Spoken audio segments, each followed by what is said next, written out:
Câu chuyện bắt đầu khi ta thấy một chiếc xe cứu thương đang chở bệnh nhân đến bệnh viện.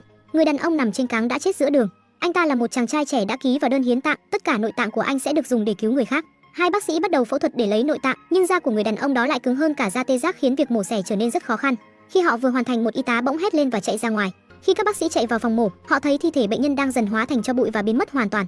Trái tim của anh ta sau đó được cấy cho một cô gái trẻ tên là Lisa. Điều kỳ lạ là cơ thể Lisa không hề đào thải quả tim đó, cô hồi phục cực kỳ nhanh và được cho xuất viện chỉ sau 1-2 ngày. Nhưng rồi trên tay cô xuất hiện một vết tròn lạ như hình xăm mà cô chưa bao giờ xăm. Cha của Lisa điều hành một phòng tập taekwondo và từ nhỏ cô đã rất thích môn võ này. Nhưng trong một trận đấu, Lisa từng bị đau tim khiến cha cô sợ hãi và không cho cô thi đấu nữa. Một ngày, khi ông đang nói chuyện với chủ nhà, Lisa quay người đá vào bao cát mạnh đến mức xé toạc trần nhà.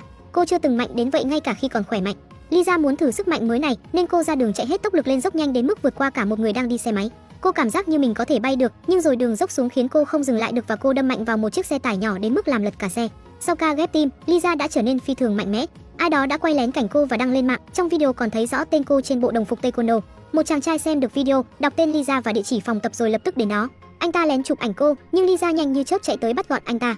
Anh ta kinh ngạc, một cô gái nhỏ bé lại mạnh đến mức không thể thoát. Lisa nhận ra trên tay chàng trai đó cũng có dấu tròn kỳ lạ giống mình. Anh ta tên là Tom và tiết lộ rằng anh cũng nhận nội tạng từ người đàn ông hiến tạng kia nên cũng có siêu năng lực. Anh nói rằng một người có thể hiến tối đa 6 bộ phận, nghĩa là có 6 người mang siêu năng lực như họ. Tom muốn tìm những người còn lại và chỉ ngày hôm sau họ đã gặp người thứ ba. Hôm đó, Lisa lén tham gia một cuộc đua vì người thắng sẽ nhận được đôi giày đắt tiền. Cô dễ dàng vượt qua tất cả và thắng cuộc. Một phụ nữ trung niên bước đến phát đồ uống miễn phí nói rằng bà vừa ghép thận và giờ đã khỏe mạnh. Tom và Lisa lập tức nhìn tay bà nhưng không thấy dấu hiệu gì. Tuy nhiên khi bà quay lưng đi, họ thấy một vết tròn ngay phía sau lưng bà. Cảnh tiếp theo chuyển sang một căn biệt thự sang trọng, nơi một ông già tên Mino đang hấp hối. Con gái ông gọi bác sĩ phàn nàn rằng tình hình chẳng cải thiện chút nào, nhưng ngay lúc đó ông lão bật dậy và nói rằng mình đói. Ông trông khỏe hơn hẳn và trên tay cũng có dấu tròn lạ, rõ ràng ông cũng có siêu năng lực. Sau đó ta thấy một chàng trai trẻ trong cửa hàng điện tử. Anh ta búng tay và tất cả tivi tắt cùng lúc, ở đâu có anh ta điện đều chập chờn. Chàng trai này tên là Zero, anh ta sang tòa nhà đối diện dùng năng lực thắng hết các trò chơi điện tử rồi mua sắm xa xỉ bằng số tiền đó. Zero chính là một trong 6 người nhận nội tạng và đang tận hưởng cuộc sống. Sau đó Lisa gặp lại Tom và người ghép thận. Ba người cùng ăn tối để chia sẻ về siêu năng lực của mình. Tom nói anh được ghép phổi nên sức mạnh của anh liên quan đến hơi thở, chỉ cần thổi mạnh là có thể tạo bão tố. Nhưng Sophia nói rằng cô chưa cảm thấy sức mạnh gì. Tom trấn an cô, đừng lo, khi tất cả 6 người tụ lại, năng lực của cô sẽ tự thức tỉnh. Ngay lúc đó đèn trên trần nhấp nháy rồi Zero xuất hiện. Anh nói mình cảm nhận được những người có năng lực ở quanh vì anh được ghép đôi mắt. Tom không thích Zero, nói với Lisa rằng không thể tin tưởng ai dễ dàng vì có thể một trong số họ là kẻ xấu. Hôm sau, Lisa nhận được tin nhắn lạ từ Zero cầu cứu. Anh bị phát hiện gian lận trong sòng bạc và bảo vệ muốn đòi lại toàn bộ tiền. Tom và Sophia lập tức đến giúp nhưng Tom không hề muốn giúp Zero chút nào. Anh ấy gãi chân rồi bước vào nhà vệ sinh vì Tom không mấy ưa Zero. Nhưng người anh hùng trong Lisa đã thức tỉnh, cô nói phải đấu tranh chống bất công. Cô rút ống hút khỏi cốc đồ uống của Sophia và nhét ngay dưới mũi Tom. Tom hắt xì rất mạnh, luồng không khí dữ dội thổi bay đám côn đồ. Rồi ta lại thấy ông lão giàu có Mino. Ông cãi nhau với đối tác, cuộc tranh cãi leo thang đến mức Mino nắm cổ đối tác và rút sạch sinh lực từ người ấy. Người đối tác đột nhiên già đi rất nhanh, còn Mino trở nên phần nào trẻ lại. Mino tiến tới chạm vào một cây và hút cạn sinh lực của cả cây khiến cây khô héo ngay lập tức. Tiếp theo, trong một nhà máy ta thấy John đang gây áp lực cho công nhân bắt họ làm việc suốt đêm. Một công nhân tức giận lên tiếng. Khi hai người to tiếng chuông báo động vang lên, một công nhân bị rơi từ trên cao xuống do không có biện pháp an toàn tốt. Không ai chú ý, John lặng lẽ đặt tay lên vết thương của công nhân đó, chỉ vài giây sau vết thương lành hẳn, nhưng John chịu đau rất nhiều và lặng lẽ rút lui chịu đựng. Bên kia, con gái Mino là Tina đã nhận ra sức mạnh mới của cha mình chắc chắn đến từ ca cấy ghép. Cô liền bảo những người của mình tìm mọi người đã nhận được ca ghép và có năng lực. Trợ lý của cô nhanh chóng xác định được những người đó. Lúc này họ đang ngồi trên nóc xe của Sophia rượt chạy khỏi băng đảng vì những người sòng bạc muốn trả thù. Trợ lý của Tina cũng lập tức đuổi theo, 3 chiếc xe lao vun vút trên đường. Lisa liên tục đạp ga chạy nhanh hơn họ và sau một lúc đã bỏ xa đối phương, nhưng bọn sòng bạc không chịu buông tha. Khi đó Tom lấy vài chai đồ uống trong xe và ném vào bọn côn đồ, một chất lỏng trắng rơi lên kính chắn gió khiến họ mất phương hướng. Họ trốn thoát được 4 gã côn đồ, nhưng chiếc xe phóng quá nhanh và lao thẳng vào một nhà hàng. Cả nhóm tỏ ra như thể họ chỉ ngồi đợi ở đó, hỏi sao không có ai phục vụ. Rồi đêm xuống, họ rời nhà hàng. Tom và Zero tranh cãi, Tom mắng Zero rằng vì anh mà cả nhóm suýt chết. Cuộc cãi vã bùng lên đến mức mọi người rẽ đi mỗi người một ngả. Lisa rất buồn vì chuyện này. Cô nghỉ học 1 năm để điều trị y tế, không có bạn bè, thời gian bên Tom và Sophia là tất cả đối với cô. Bây giờ mọi thứ tan vỡ, nhưng ngày hôm sau, khi mọi thứ lắng xuống, Tom tới xin lỗi Lisa, anh nói đã nóng giận quá lời. Lisa giả vờ khó chịu lúc đầu rồi cuối cùng cũng đồng ý. Cô quyết định lên kế hoạch gọi 4 người lại với nhau một lần nữa. Trong khi đó, trợ lý của Tina cho cô xem một video đã ghi và Tina quyết định phải bắt những người này. Nếu họ hút được năng lực từ cơ thể họ, Tina sẽ chế ra những loại thuốc có thể chữa được vô số bệnh tật và cô sẽ giàu hơn gấp bội. Đến lúc đó Lisa, Sophia và Zero đã tới điểm hẹn. Zero cũng đã phát hiện ra người được ghép gan là ai. Họ chỉ còn chờ Storm xuất hiện rồi cùng đi tìm thành viên mới này. Ở nhà máy, John nói chuyện với cấp trên rằng phải tăng biện pháp an toàn cho công nhân nhưng cấp trên chẳng quan tâm đến mạng sống của họ. Áp lực công việc đè nặng lên John đến mức anh thậm chí bỏ cả giờ ăn trưa để hoàn thành nhiệm vụ. Đồng nghiệp mệt mỏi đi ăn và không ai để ý một bình ga gần đó bị rò rỉ dần dần. Bên ngoài nhà máy, 3 siêu anh hùng của chúng ta đang đợi Tom. Rồi một tiếng nổ khủng khiếp phát ra từ nhà máy. John lập tức sơ tán công nhân ra ngoài để giảm thương vong. Không may một công nhân bị kẹt sau cánh cửa an toàn. John hoảng loạn lấy mũ bảo hộ đập vỡ cửa sổ nhưng vô ích. Đúng lúc đó Lisa xuất hiện kịp thời đá vỡ cửa bằng một cú mạnh và tung các bình ga bay đi bằng những cái đá của mình. Nhưng cánh cửa an ninh điện tử bên trong quá kiên cố. Đến lượt Zero chỉ trong một cái búng tay anh ta đã mở được cánh cửa kiên cố đó. Bên kia, dù đến muộn Tom cũng đã kịp có mặt.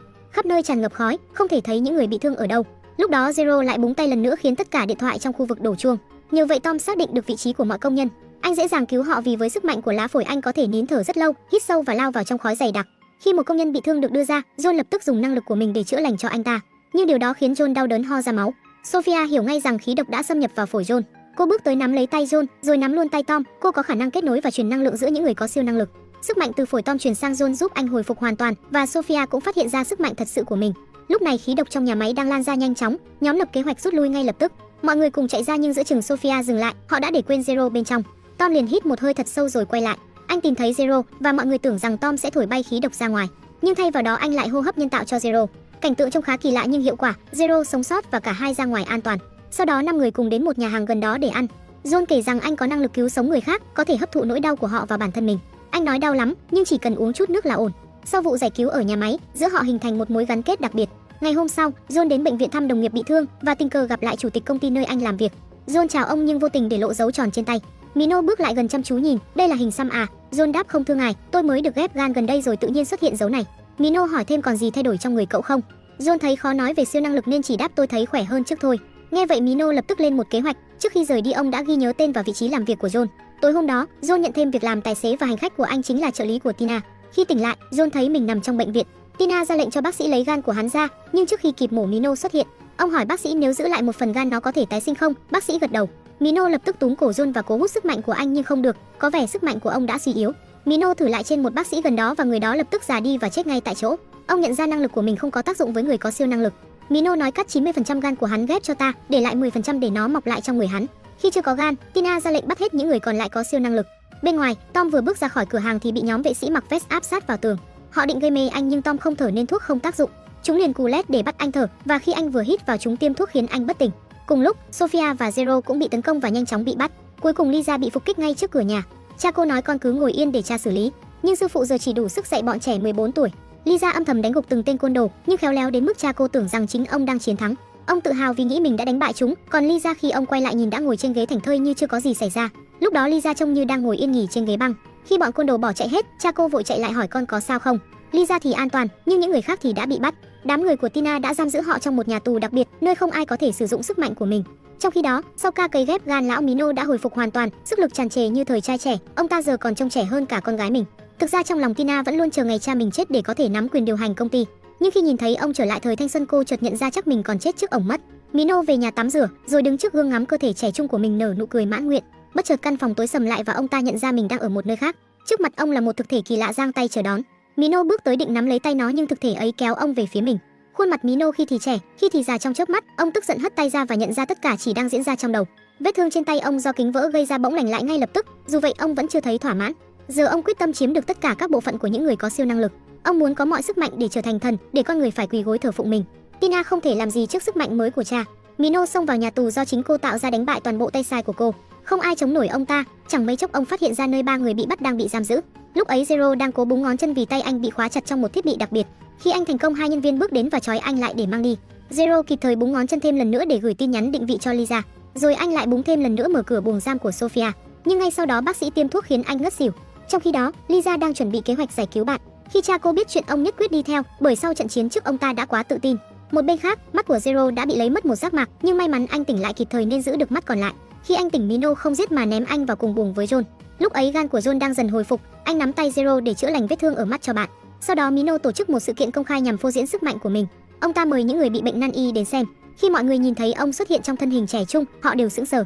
Để chứng minh năng lực, ông ta đấm vỡ một bức tường, bên trong hiện ra hình ảnh thân xác già nua của chính mình. Nhưng thay vì kính phục, khán giả lại sợ hãi. Thấy vậy Mino liền đổi chiến thuật, ông nắm tay một người tàn tật và dùng năng lực hồi phục để chữa lành cho anh ta. Sau đó ông lại chữa khỏi cho một cô bé bệnh nặng. Giờ thì đám đông thực sự coi ông như một vị thần, họ quỳ xuống cúi đầu trước ông. Ngay lúc ấy Mino cảm nhận được Lisa đang đến gần. Ông búng ngón tay, mở ra lối vào cho họ. Rồi ông ngồi lên ngai vàng giả vờ như một vị vua. Khi Lisa và cha cô bước vào, ông ta nở nụ cười ngạo nghễ. Lisa vừa nhìn đã hiểu ngay ông là kẻ đã hút lấy sức mạnh của mọi người. Cô lao tới tung cú đá thẳng vào ông. Tay Mino thật sự gãy, nhưng ông chỉ cần uống một ngụm nước xương lập tức liền lại.